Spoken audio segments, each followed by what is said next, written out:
আপনারা জানেন আমরা শুধু আজকেই আসছি নাই, আমরা বিএনপি আমল, জাতীয় পার্টি, আওয়ামী লীগ জোরালো আমাদের দাবি ছিল আমাদের গারোদের সাংবিধানিক স্বীকৃতি দিতে হবে।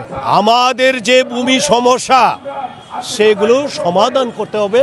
আমরাও বলেছিলাম আমাদেরকে আরো নিগোষ্ঠীতে, আদিবাসী থেকে উপজাতি থেকে নিগোষ্ঠীতে পরিণত করেছে।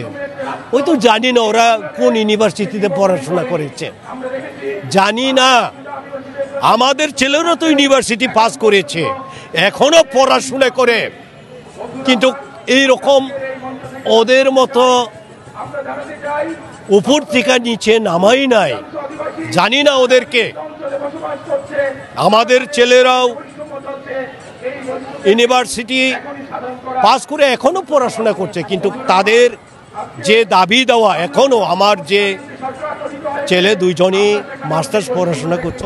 এখন এই যে অন্তর্বর্তীকালীন যে সরকার, তার কাছে কি দাবি আপনারা? হচ্ছে যে আপনাদের ভিতর থেকে তো একজন উপদেষ্টা বানাইছে। হ্যাঁ, আমাদের দাবি এটাই, যেটা আওয়ামী লীগ সরকার পতন হয়েছে, এখন অন্তর্বর্তী সরকার, ওনাদের কাছে আমাদের দাবি, আপনারা জানেন এবং আপনারা ভালো শিক্ষিত এবং ছাত্র প্রতিনিধিও আছে, ওনাদের কাছে আমাদের দাবি আদিবাসীদের সাংবিধানিক স্বীকৃতি দিতে হবে যে আমরা বাংলাদেশে আদিবাসী গারো আছি, এটা স্বীকৃতি দিতে হবে।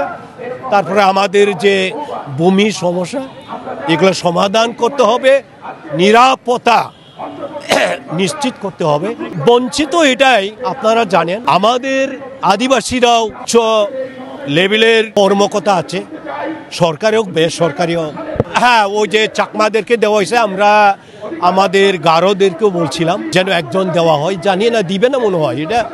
এটা বৈষম্য, জানি না এখন বৈষম্য দূর করছে এটা বলে মনে হয় না, এই সরকারও মনে হয় না আর কি। আমাদেরকে এখনো মানে নিচেই রাখার জন্য চেষ্টা করে, এই জন্য আজকে এখানে আসছি। আপনারা জানেন আমি ইন্ডিয়া বাংলাদেশ কালচার শো করি, আমি আমাদের আদিবাসী গারোদের। আমাকে এখন চিনে না বা শুনে না এরকম আছে, যত এই যে এখন উপদেষ্টা ওরাও চিনে আমাকে। আমরা জোর দাবি করছি আমাদের গারোদেরকে আর আদিবাসীদেরকে সাংবিধানিক স্বীকৃতি যেন দেওয়া হয়। সাংবিধানিক স্বীকৃতির আপনারা কি চাচ্ছেন? সাংবিধানিক স্বীকৃতি হলো আমরা যে গারো, আমরা যে আদিবাসী, আগে থেকে আমরা বাংলাদেশে আছি।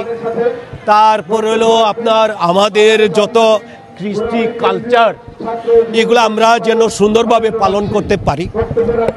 আমরা যে পড়াশোনা আমাদের ছেলেমেয়েরা করে, তারাও যেন বিশ্ববিদ্যালয়, আমরা ওই কলেজ এটা বলি না, বিশ্ববিদ্যালয় এখন বলি, ওই দিকে যেন আমাদেরকে কিছু মানে কোটা যদি দেওয়া হয়, সেটা হইলো বেটার আর কি, এটা বলি আর কি। আমার নাম জনসন উমরি, আমি গারোডের আর কি, গারোডের আমি ঢাকা শহরের লিডার আর কালচারাল, বাংলাদেশের বলেন ইন্ডিয়াও বলেন, আমি কালচারাল শো করে থাকি। আমি আমার গ্রামের টাঙ্গাইল, মধুপুর, চুনিয়া। আমার দুইটা ছেলে, দুইটাই ইউনিভার্সিটির ছাত্র আর কি।